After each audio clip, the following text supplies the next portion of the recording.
Hi friends, welcome to Films to Fashion. So இன்னைக்கு கவி silk thread bangles-ல நம்ம இந்த சாரிக்கான silk thread bangle தான் செய்ய போறோம். ஸோ அதுக்கான மெட்டீரியல் எல்லாமே எடுத்து வச்சுருக்கேன். சாரி வந்து ப்ளூ வித் கனகாம்பரம் கலரில் கனகாம்பரம் பிங்க் கலரில் இருக்கும். ஸோ அதுக்கு ஃபஸ்ட்டு நான் சென்டர் பேங்கிள் வந்து ஒரு 6 கிளாஸ் பேங்கிள்ஸை நான் கம் போட்டு பேஸ்ட் பண்ணிக்கிறேன். ஸோ 2 கைக்குமே கம் போட்டு பேஸ்ட் பண்ணி நான் கொஞ்ச நாள் காய வச்சிடுறேன் பாருங்கள். ஸோ நெக்ஸ்ட்டு சைடு பேங்கிள் என்ன பண்ணுறேன், அந்த சாரீ கலரை வந்து சைட் பேங்கிளுக்கு நான் ரேப் பண்ணிக்கிறேன். ஸோ அது மாதிரி 4 பேங்கிள் சைட் பேங்கிள் எடுத்துக்க போகிறோம் 2 கைக்குமே.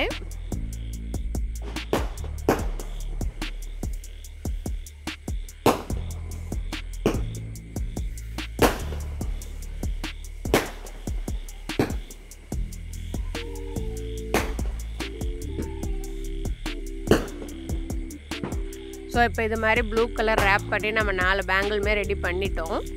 நெக்ஸ்ட்டு சென்டர் பேங்கிளில் சாரியோடைய முந்தி கலருக்கும் ப்ளவுஸ் கலருக்கும் மேட்ச் ஆகிற மாதிரி அந்த பிங்க் கலரை நான் வந்து சென்டர் பேங்கிளில் சில்க் த்ரெட்டாக ரேப் பண்ணுறேன். ஸோ நல்லா அந்த வளையல் காஞ்சதுக்கப்புறமேலுக்கு செய்யுங்க, அப்போ தான் உங்களுக்கு வளையல் எடுத்துகிட்டு வராது. ஸோ நான் ரேப் பண்ணுற மாதிரியே ரேப் பண்ணிக்கலாம். உங்களுக்கு எத்தனை ஸ்ட்ரெட் வேணுமோ அதுக்கு தகுந்த மாதிரி நீங்கள் எடுத்து ரேப் பண்ணிக்கோங்க. ஸோ அந்த சென்டர் பேங்கிள் 2 பேங்கிளுமே கம்ப்ளீட் பண்ணிட்டேன். ஸோ நம்ம பேஸ் பேங்கிள் வந்து ரெடி பண்ணியாச்சு. நெக்ஸ்ட்டு இதுக்கு என்ன டிசைன் பண்ணலாம் அப்படின்னு பார்க்க போகிறோம்.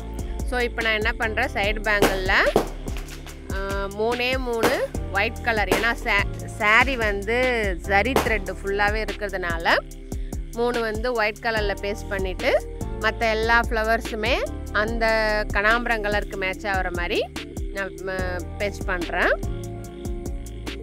ஸோ இது மாதிரி 4 பேங்கிள் நாம் ரெடி பண்ணி எடுத்துக்கலாம்.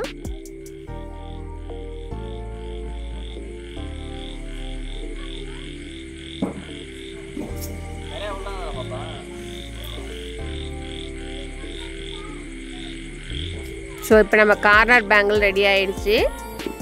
ஸோ இந்த பேங்கிள் முடிச்சதுமே நம்ம 4 பேங்கிள் கார்னர் பேங்கிள் ரெடி பண்ணிட்டோம். சென்டர் பேங்கிளில் என்ன டிசைன் பண்ணலான்னு, சென்டர் பேங்கிள் வந்து நான் ரொம்ப சிம்பிளான டிசைன் தான் பண்ணியிருக்கிறேன். ஒரு ஸ்டோன் பேஸ்ட் பண்ணிவிட்டு 4 பக்கமும் சில்வர் கலரில் ஃப்ளவர்ஸ் பேஸ்ட் பண்ணுறேன். ஸோ சாரியோடைய 3 கலருமே இதில் வந்துருச்சு, கனகாம்பரம் colour plus blue colour plus silver colour. So இது மாதிரியே வந்து பேங்கிளை சுற்றி ஒரு 4 இடங்களில் நாம் அதை பேஸ்ட் பண்ணி அந்த ஃப்ளவர் ரெடி பண்ணிக்கிறோம். சென்டரில் வந்து கேப் ஃபில் பண்ணுறதுக்காக அங்கேயும் ஒரு ஃப்ளவரை நான் பேஸ்ட் பண்ணியிருக்கேன். ஸோ நமக்கு சென்டர் பேங்கிளுமே ரெடி ஆகிடுச்சு, அவ்வளோதாங்க.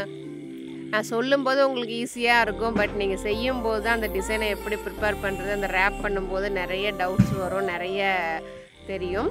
ஸோ இதுதான் நான் இதுக்கு பண்ணியிருக்கக்கூடிய ஹேங்கிங். யூஸ்வலாக சில்க் த்ரெட் பேங்கிள் வந்து நான் ஹேங்கிங் இல்லாமல் நான் போடவே மாட்டேன். ஸோ இந்த சில்க் த்ரெட் பேங்கிளுக்கு நான் இந்த ஹேங்கிங் தான் பண்ணியிருக்கேன். ரொம்ப ஈஸியான டிசைன். ஸோ இந்த சில்க் த்ரெட் பேங்கிள் செய்யறதுக்கு நான் போய் இதுக்குன்னு தனியாக மெட்டீரியல்ஸ் வாங்கவே இல்லை. எனக்கு நான் கலெக்ட் பண்ணி வச்சுருக்க ஆரி மெட்டீரியலில் தான் நான் இந்த சில்க் த்ரெட் பேங்கிளை பண்ணி முடிச்சிருக்கேன்.